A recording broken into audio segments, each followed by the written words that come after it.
You know when you were at your 15th birthday party? You remember your 15th birthday party? Right. Okay, you remember how your mom was there? No. Okay, so your mom's at your 15th birthday party. That's and weird. You know your girlfriend's there, okay, too? Oh, no, I would never let my girlfriend near my mom. Okay, so it's a party that your mom threw for you at a public restaurant for your 15th birthday. You know, we can all relate. And you're making out with your girlfriend Wow. in the corner. And then you know when your mom's like, you know, she'll see you making out and she just slowly Creeps over. Because she wants to get a better look. Biggest grin on her face, just Yeah. this voyeuristic, just like matriarchal, like glisten in her eyes. Yeah, well, mom is a voyeur, and mom's got the hots for Sonny.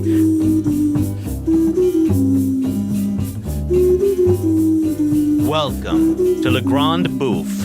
The big feast. Mike, you said that like a question. Yes, the big Just feast. trying to change it up. Of course, the big feast. Whenever you're acting, if you got to repeat a phrase, you always want to say it different every time. Yeah, you know, right. Tomorrow and tomorrow. But that makes you. But see, that makes you sound weak. Tomorrow. If you do that Do thing the question. If you do the question thing that so many guests on NPR do all You the don't time. think I should talk like this all the time? Valley girl. He was a valley girl. It's a vocal Oh my inflection. God. Yeah, I guess it kind of goes like that. I've noticed I've been able to tell if people are from Los Angeles lately, like very like contemporary people. Mhm. I hear in their voice, especially women. There's been this thing, and it's not a Valley Girl thing. It's somewhere else. I can't quite place exactly what it is, but there have been like 3 actresses lately who I just like point at the TV and I go, "They're from Los Angeles," which is not like a crazy place for an actress to be from, but it definitely like something just clicks in, and I can hear it. It's a talent. What can I say? Yeah, I don't. That and $2.12 will get you a coffee at Starbucks. In this economy, Trump's America. So many things to discuss on this podcast for Bertolucci's La Luna, aka Luna. I chose, or you chose the beer. Who chose? I chose I'm the confused. beer. You chose the beer. So what are we drinking? We're drinking tell us about our beer. Speakeasy's Prohibition Ale, 6.1% alcohol. Prohibition came to mind because there are some things which are prohibited socially, if not, I hope legally. Maybe not in Italy, but yeah, man, this movie, dude, like. All right, so Thanks, Cole. Yeah, But yeah, well- let's talk about the beer. Let's talk about the beer as long as you want. You want to talk about the beer? Yeah, the whole let's time? let's That'd talk be about the beer. awesome. I like Speakeasy's design on their logo. It's a little Art Deco-y. It's 30s ish. It's film noir-y. It's very black and red. We got and Charles white. Lindbergh staring off into a peephole. No, he's staring into the people. Yeah, And into and do people. you know when you would go to one of these houses of illegal They'd booze? say, "Keep it down. We speak easy here. It's a library." See, that's what you should follow. You heed your own advice, Mike. And you see the little guy peeking through the little hole in the door. And what do you think you would have to say to that guy in order to gain entrance? I think you'd have to do the old Three Stooges with the 2 fingers right there. Okay. To get in. And then he'd put up his hand and use the 2 fingers on the different hand. Right. Yeah. Yeah. That's, I think, what wait. you'd have to do. He'd say, "Why are you here?" You know, and what would you say? I'm here to put your eyes out. I'm here to move your hand, buddy. Yeah. You'd say, "You killed my father." No, you'd say, "I'm here to see the blind tiger." Oh. I mean, is that one code that was out there? Yeah, that was one of the big codes. You would request to see the blind tiger, and they would know to let you in. And that's the name of a very fine bar in this city. Yes, down at Bleecker and Jones. Oh, yeah. What do you think of this ale? It's an amber ale. I like it. It's malty, so it's got a good body, good Malt. yummy. That was body. one of the things that I talked to your wife between one of our tapings, and malt, major ingredient in beer, people overlook it. People are all about the hops these days. The malt. That's sort of buttery molassesy. Yeah, beer is changing. People are really these days. They're really into for IPAs. They're really into dry, really dry and no malt. Right. I don't like them. I have to say, I prefer this beer. It feels, I'm old school. I like it. I like it to feel like I'm drinking a beer. It feels like what your grandfather used to ignore your parents with. That's right. Yeah. A nice malty ale. And heaven knows there's a lot of things to ignore these days. I once, not to get into it because I come here to not get into it, but I was walking over here and, I've spent all day on my phone and the social networks, and I was bringing this beer here to drink for this, and I had a thought which I think is just like the germination of my alcoholism, which I was like, oh good, I can drink beer and not think about this. I was like, it's like I rarely am consciously drinking alcohol to not deal with stress, but I was like, oh great, I'm glad I'm getting drunk tonight. This is a good thing. So I would like to take this opportunity to invite our listeners, if you have, they would say in Hogan's Heroes, if you have cigarettes, smoke them. If you have alcohol, bust it out. Now's a good time. This movie, crack it open. Yeah, this is a good movie to have a drink while you're talking about, because there's a lot of cuckoo stuff to get into. But before we talk about Bertolucci's Luna, I would like to ask all of our listeners to please follow us on SoundCloud, tell your friends about us, talk us up, share us any way you can on whatever social media, because we're trying to get this thing rolling. Oh, and also if you have any particular movies that you think that we should do, that you'd like for us to do, especially challenging movies, because it seems like we gravitate toward those. We have a type. We definitely do. Let us know something, because there's probably one that we would like to do that we don't know about, and you would help us. I think to say more about what we watch, it's definitely, I find it's me getting around to watching movies that I've been told I should watch, or I've been pretending that I've seen, or I know are going to be challenging, and I can always be like, well, I got to watch it for the podcast. My girlfriend's like, what are you watching? I'm like, babe, it's for the podcast. I'm not a weirdo. I just it's basically my job. It's my job. I am not getting paid for. While we're talking to our audience, I want to give a shout out to Colin. Colin, you know who you are. Colin and I worked together at the Cannes Film Festival a couple years ago, and according to SoundCloud, you may be our biggest fan. I think you're listening to a couple of our episodes multiple times, in which case, worried about you, dude. Hang in there. I'm not going to tell you to stop listening. Do it all the more. And if you know anyone at Casper Mattresses too, we'll do ads for them, whatever you want. Sure. And get more of your friends to Colin, follow us and what do you like buy us. A lot of, Colin? We'll start. And also, we we want to hear from you, Colin. I'm sure there's a movie that you'd like for us to I'm actually watch. sure Colin has strong opinions about what we should watch, and he should be in touch with us. Yeah. So get in touch. All right. So I'm gonna intro us in a little bit for Luna. I watched the 4K restoration from Kino Lorber on their Blu-ray. Oh, that's funny. I watched the version that's free on YouTube. I noticed that. I was worried about you. I don't think that's the ideal way to watch it, but I was oddly surprised, and I suppose pleased that it's on YouTube. Although this is a tricky movie for a lot of reasons, and I'm just gonna say right away that my favorite film of all time is 1900, Bertolucci's 1900, the 5-hour version. Incredible, epic, historic movie that it draws from all these different styles. It kind of ends with a little magical realism. It's a heavy-duty film, and this was his follow-up. So after he got screwed over by the Hollywood distributors for 1900, he kind of did what Coppola did after Apocalypse Now, where he just, I don't know, he threw everything out the window and decided to go into his own psyche. And Bertolucci at the time, he was in Freudian analysis. Oh, no shit. Yeah, so he was drawing on, and the movie is co-written with his wife and his brother.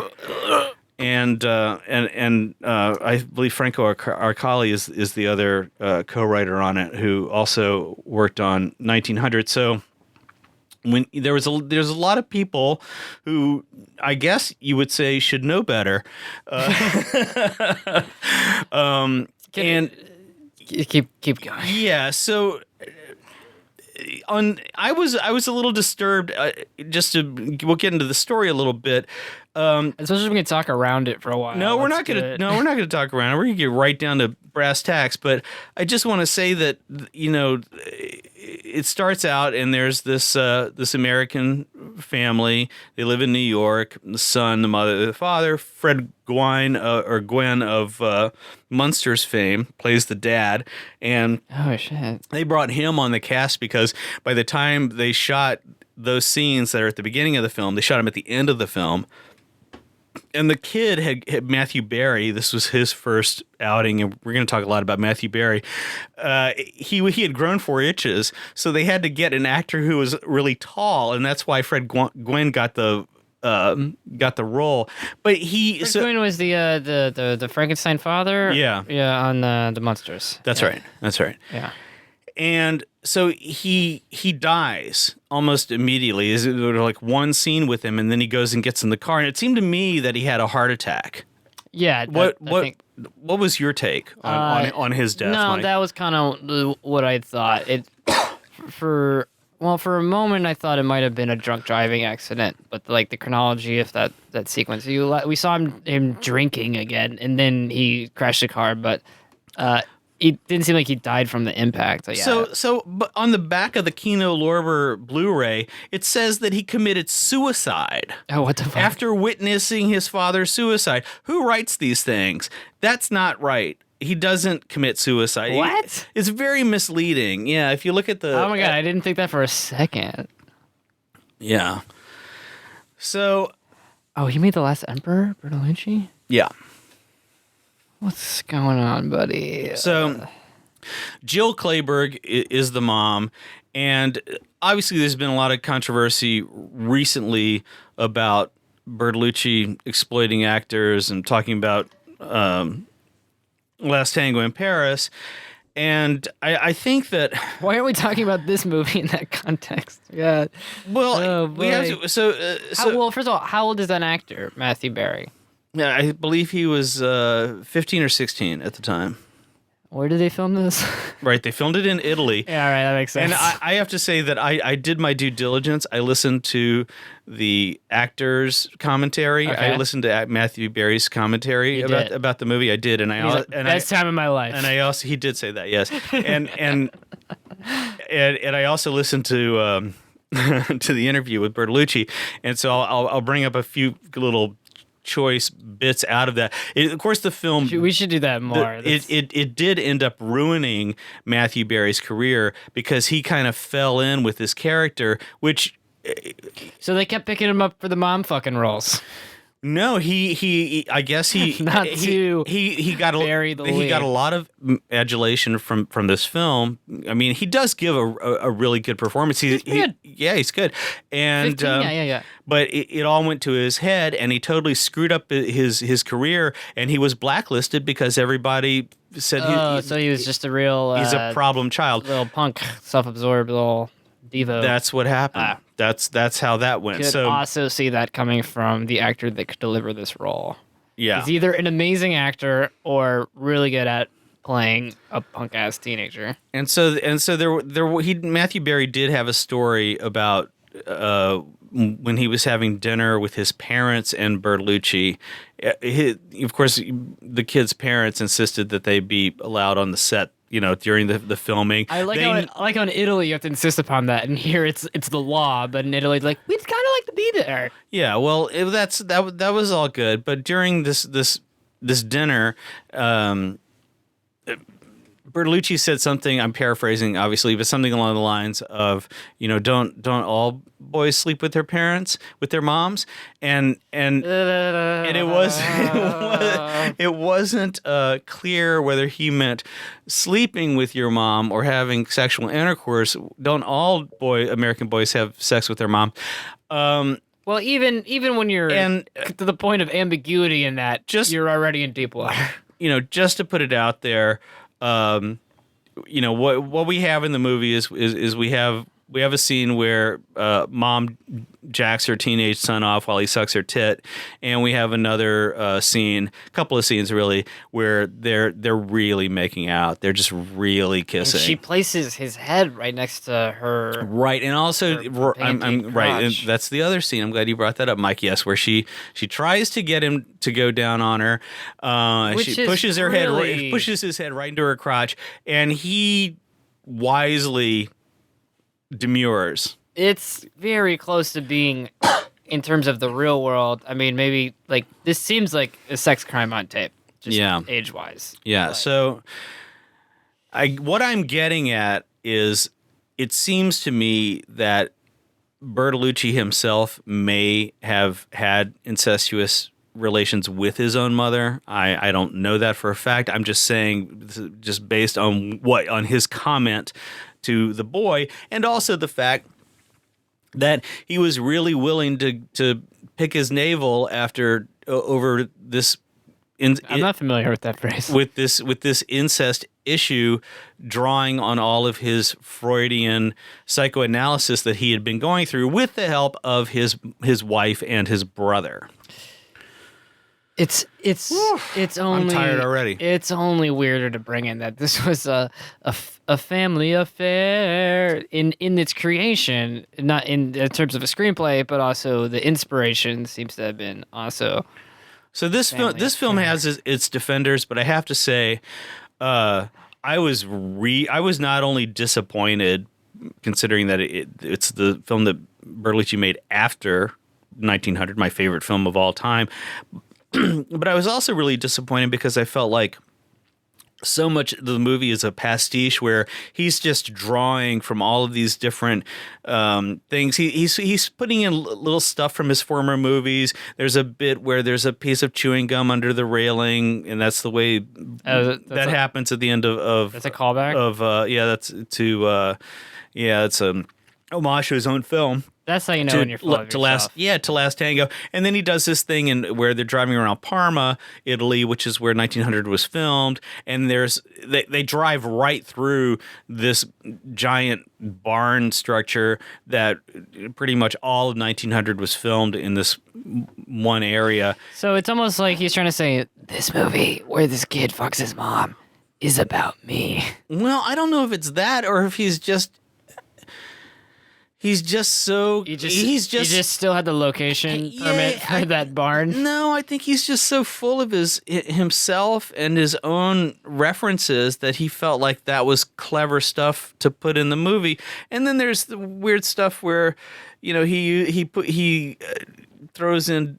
What's the guy's name? Benini, the Roberto comedian. Benigni. Roberto Benigni That's has my favorite part. Yeah, it's a good little bit on the ladder. I enjoyed it. Little bizarre. And it means nothing. It really takes you out of the movie. And so to me, there are so many moments like the Benigni moment with him on the ladder, or when the kid pulls or the father pulls the chewing gum from under the railing, that just for me just took me completely out of the movie. And so I felt like he was really beating around the bush, so to speak, to try, no pun intended, to mask what he was getting at, which to me is, he's trying to make a defense case for incest being okay between a mom and a son. Well, I think you're getting to it, and what's really the weirdest part of the movie, and if you look at the cover art for it, I'm looking at it right now. It's them clutching together. It's almost like the mom and the son. She's wearing a slip. She's holding his head, with his very 70s haircut. It's that so that he's really against her breast. That poster is so much more 70s though than the movie feels. And I kind of want to talk about everything besides the incest in it, because you're kind of getting at this. Weirdly, it's not the center of the movie. I don't think there is a center exactly. Right. But the incest it's definitely a plot point. It's definitely an issue and like some sort of conflict. But there's a lot more going on, which makes its inclusion that much more bizarre. Okay. And also seemingly, I would agree, making it really not an issue. Okay, so here's the story. Bertolucci felt like he had paid so much attention to the patriarchy, which in 1900 that plays it's all about the padrone and I feel like I'm families. not gonna like what you're about to say. No, you're not gonna like it. Yeah, I don't like it. And so he felt like it was time to pay heed to the matriarchy. So it makes it even worse because it seems because he thought he was doing a good thing. Yeah, he thinks that somehow he's representing motherhood, and he's playing with this idea that every mother is great and everybody loves their mothers. Hey, what country is this guy from? Like, I do want to get into that. Is like it is a trope of Italian society. Yeah, like they and that's where I feel like you can get a little bit away from him having a fucked up familyhood. Is well, I think that there's probably there's some variation of a male suckling on a female's breast in every single one of Bertolucci's movies. Just typically they're not biologically kin. I hope. I haven't seen many. So let's talk about the plot and how it's totally in The Last Emperor. Yeah, there's like he's got a wet nurse real late. Yeah. So just to unpack the plot a little bit, it's really a melodrama, and it opens with this young woman out on this balcony for this Italian home on the shore, and she's there ostensibly with her mother-in-law who's playing piano, and the little baby's crawling around. She's just licking the honey off this little baby. And then yeah. Like that. And then the kid, she's dancing with her lover or her husband, ostensibly the kid's father, the infant's father. We don't see in a close up. And then the infant. Really weird filmmaking.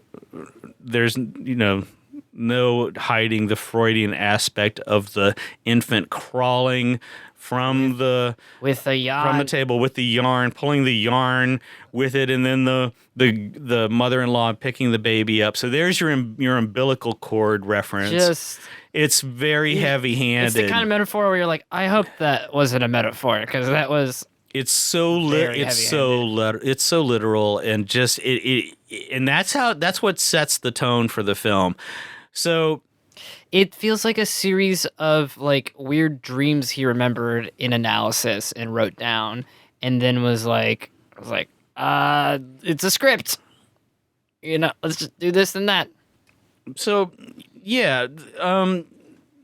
So it's this melodrama where the kid's father dies, and so this is what we haven't talked about. Jill Clayburgh's character is an opera singer, Caterina. The opera singer, yeah. And she's quite famous. She has many admirers. In Italy. And if I can say something about the I didn't hate everything about this movie. Mm-hmm.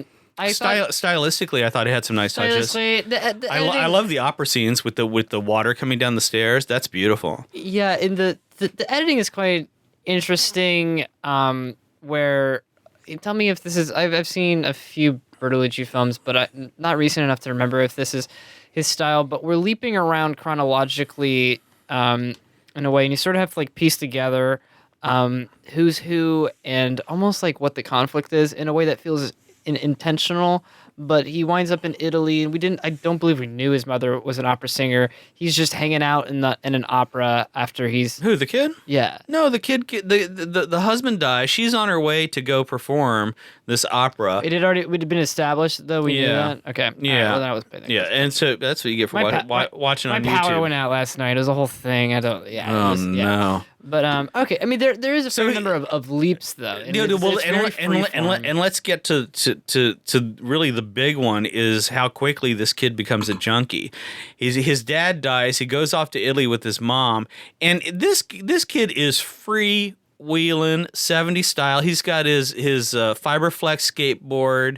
He's hanging out with all the cool kids. First the cool girl with the retainer Italian kids. And like what's that? What's your hair? What do you do? You're crimping your hair. She's got a real crimped ass like early 80s hair, and she's like an Italian. What's the girl's name? Alia Shawkat. Yeah, this movie like. And these kids are totally lame and suck, but they're very modern feeling. Like this felt like This felt like the 90s. Oh yeah, and it's really weird. This movie did not feel like it was 79. It felt like 1996. So they're throwing down. They're lip locking, and it's Harmony Korine all the way. And Katarina is very put off by the girl's fat ass. I thought that was a very disgusting little side note where she was totally cute, and the mom's gonna impugn the girl by I like your Alia Shawkat. That's. Yeah, and she sees him making out at his birthday party, and she starts creeping over. So wait a minute. There's more than going on than making out. Hold on. Okay. Right. You know when you were at your 15th birthday party? You remember your 15th birthday party? Right. Okay, you remember how your mom was there? No. Okay, so your mom's at your 15th birthday party. That's and weird. You know your girlfriend's there, okay, too? And no, I would never let my girlfriend near my mom. Okay, so it's a party that your mom threw for you at a public restaurant for your 15th birthday. You know, we can all relate. And you're making out with your girlfriend in the corner, and then you know when your mom's like, she'll see you making out, and she just slowly creeps over. She wants to get a better look. Biggest grin on her face, just this voyeuristic, just like matriarchal, like glisten in her eye. Yeah, well, mom is a voyeur, and mom's got the hots for Sonny. I mean, there's no question in this movie. So figure that they're not just making out; they're doing fucking heroin because this kid's life is terrible. The kid's shooting up. Well, that's the thing is like ostensibly it's the teenage girl that gets him hooked on junk. And should have just stayed with your mom, kids. Yeah, I guess that's That's what you get for hooking up with a agely appropriate young woman. Is she'll get you hooked on heroin. Your mom will never do that. All right, but I do want to talk about my favorite sequence in the whole film, which is when the mom goes to buy smack for her son from the Arab heroin dealer. That scene, to me, it really I needed more of that. The scene it goes so many unexpected places because the kid, he's a really good looking kid. He dresses nice. He drives around on a little scooter, and she follows him into his lair and, accuses him. And he's like, yeah, that's what I do. How else was I going to make any money? And so you really get to see, I feel like I understood the drug dealer's character much better than I did the mom out of that one sequence. This movie is very disjointed, and it's funny. It's very disjointed. Talking about it makes it it's like a collage made out of like somebody took a bunch of different kinds of books and cut jagged pictures and stuck them all together. I feel like someone listening has no idea what it sounds like, but I also feel like it would sound like, or someone's listening with no idea what it's like to watch it, but I still think it sounds more like a coherent storyline because you think it's about like, okay, a kid who loses his father and gets hooked on drugs. See, that to me is all already obfuscation. That's the filmmaker trying to say, okay, so yeah, this poor kid, the dad died. That's right. And then this kid's just like a weird dick the whole time.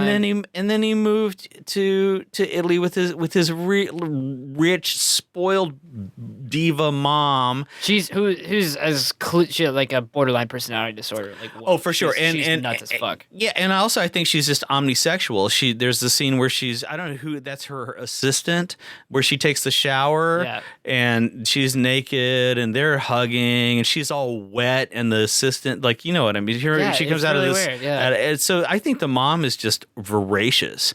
I think the mom is just really voracious. But so it's obfuscation. So, okay, so now we've given the kid enough plausible problems to where things are so rough that only his mom jacking him off will will suffice. It's kind of like with the accusations against Woody Allen, and you want to be like, wow, no, he would never do that. When he did marry his own daughter, and it's like with Bertolucci, those accusations. No, he's a great guy. I mean, have you seen Luna? You know what? Actually, don't see Luna. Right, and that's the thing with Woody Allen. There's all those quotes from all those different films of his where he talks about sex with underage kids. there's doesn't help. it's there. I mean, it's not. What was the one it's in not the movie subtext. It's text. Oh yeah, there in Hannah and Her Sisters. Right. There's a pedophilia joke that's just like, lock him up. Like, yeah. It's not a joke that's good enough to make the final cut. Yeah. So I feel like maybe I'm being hard on Bertolucci because this is the victim of incest trying to work through his stuff in a really in an through his art form. I think that's what's going on here. I think Bertolucci's mom, who knows what she did to him, but she did something. Yeah. And wouldn't it suck if you were his mom and you didn't fuck him and he made this movie? like he's like, yeah, I just had to, I had to step it up a bit. I had to, it's movies, you gotta give the crowd what they want. You gotta escalate. You gotta punch it up. So what I think about the relationship between the mother and the son, what sets up the scene is that the kid cooks for his mom. He plans this date with his mom. So it seems like, which scene is this? Where they have dinner. This is right before she tricks him off. Right. So he cooks dinner, and the dinner doesn't go so well, and he feels really bad. But they dress up for it as if they're on a real date. He's wearing the suit. She's all primed up and everything. So you've got, this is how the stage is set for this moment to occur. So it seems like it's coming from the kid. But it's clearly the mom who's somehow, because moms can do stuff like that, she's using her mind to create this atmosphere. And no, it's despicable. There's no getting around the. It's also convoluted too. It's like, how could you you could only make this as a genius filmmaker who can do whatever they want. Because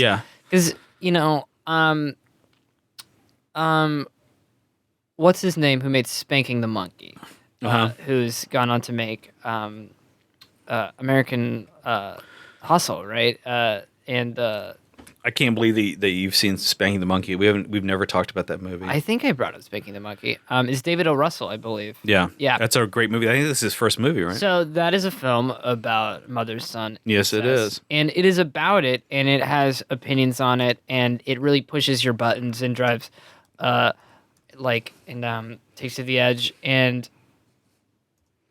this is not that movie. No, there's no perspective on it or point of view. It's just things happening, and so you it's not even. Well, there's not even an amoral all conventions are created, man. Like, fuck it. Like, this is if you don't think this is messed up, you can choose it to not be messed up. It's more amorphous and just operatically indulgent than that. All right, so let's talk a little bit more about the story, because what happens is,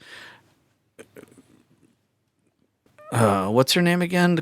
Joel Clayburgh's character, Katrina, becomes so demoralized over the fact that her son has turned into a junkie that she loses her interest in singing opera anymore. Yeah, she refuses to sing opera anymore.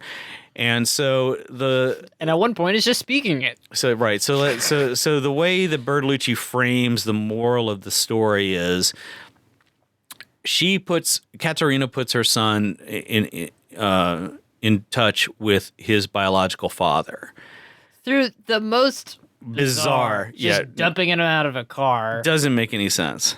Yeah. And the kid instead of going and saying, "Hey, could it be that you're my dad?"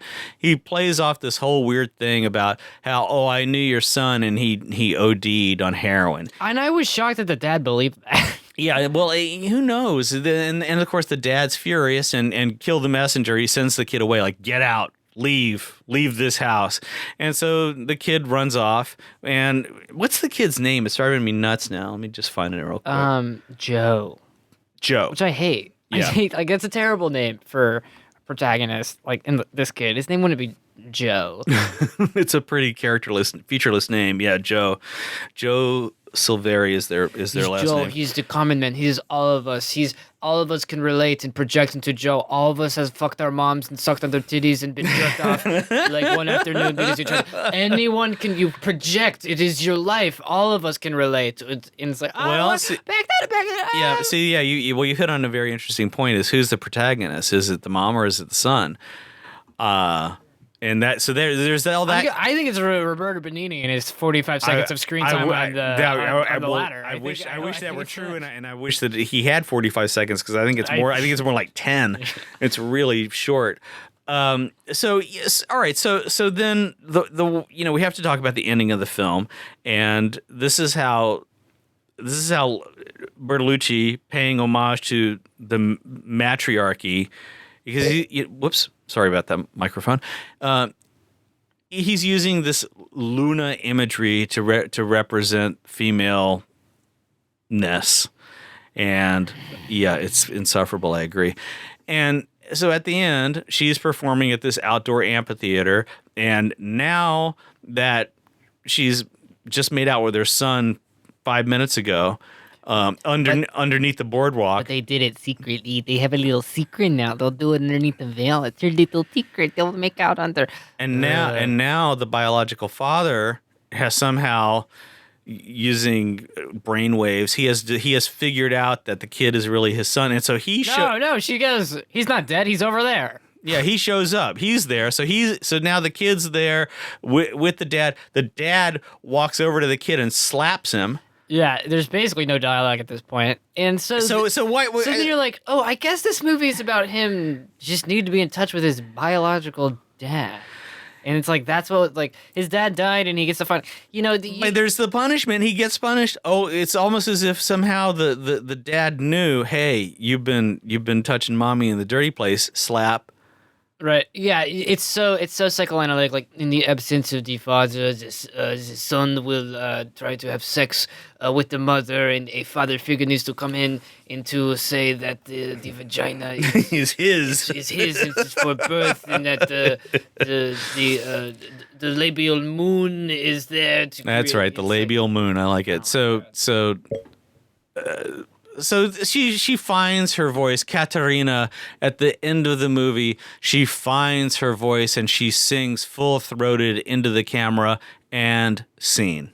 Tableau. That's the movie. Yeah. So you're going to come away from this movie feeling like, well, wait a minute. Just really hoping you didn't get an erection. Is she gonna get back with the biological father? Probably not. And they say did they say in the movie that the father had a thing for his mother? Yeah. That's like the climax of the film is her saying to her son underneath like the bleachers, right? Because they're making out under it seems like the bleachers, but it's below the stage. Is she goes, she's like, why did you and your dad and I break? Why did we break up? He hated my singing. No, that wasn't. He was really busy. He had a stamp collection. No, that wasn't it either. Oh, he was in love with his mom. Yeah. And then they cut to the boy, and he's like, I don't know. Who would be in love with their mom? No, yeah, and he says something like, oh, you really fucked me up, Mom. And she goes, aren't all boys in love with their mothers? And so there you have it. I mean, Bertolucci, it almost seems like the film was devised to ruin this poor Matthew Barry, New York kid actor, to ruin him, because that is what happened.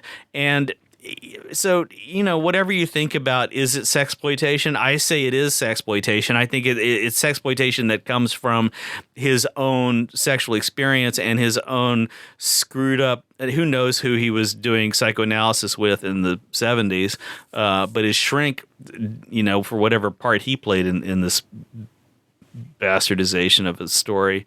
It's all there. It's all there. It definitely seemed to justify it. I could really see you going to psychoanalysis and just seeing like, oh no, it's perfectly natural to have.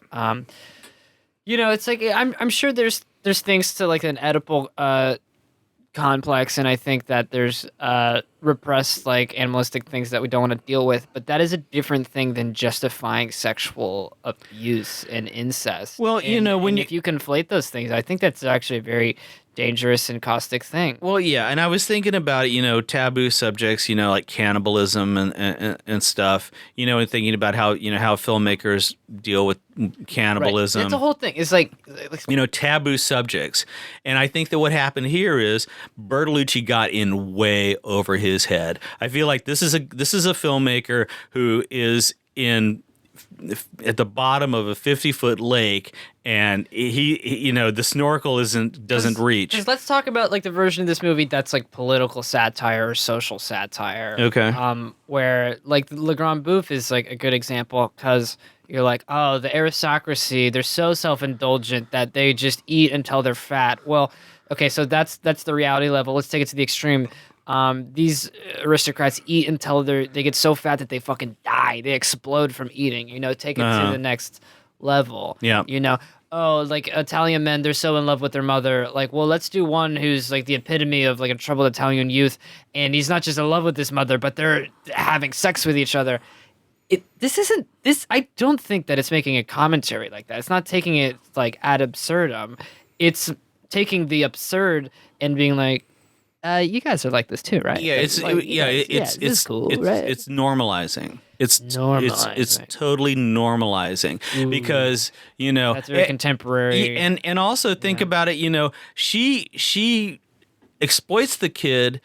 Has he just shot up again? I think she helps him cook up another dose, and then he shoots up, and then he's laying there on the couch. So she pretty much pulls a Polanski and drugs her own son with the heroin that she bought for him, so she can get to. I also want to say, I think she's an enabler. I don't think she's really a great influence over the kid kicking his addiction. I don't think she's.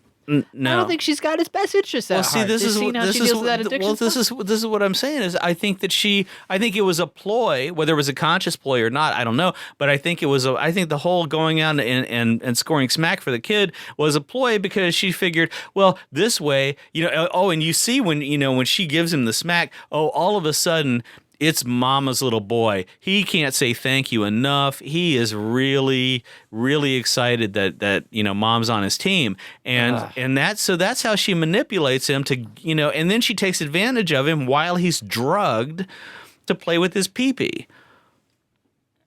All right, I think I'm good.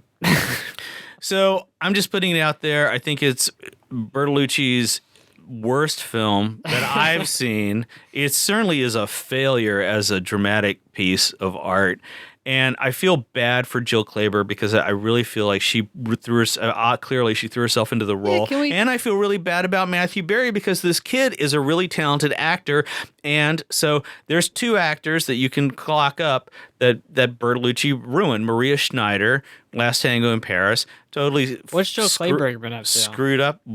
She is sadly deceased now. She went on to have a great career, but for this poor kid, he comes out, he has a lead role in a Bertolucci movie. Seems like the sky's the limit. Do you think he's like he got the script and like the next day. I get to make out with Jill Clayburgh? No, I think he just gets the script, read the first couple pages. He's like, oh my God, I'm going to be a movie star. And he just signs the contract. Yeah. And they're like, so you read the whole script? He's like, oh, I love it. It's amazing. Like, okay, yeah, but you read the whole script. Like, he's like, oh my God, the end of the movie, it's so cool. Yeah, no, his dad was a theater director.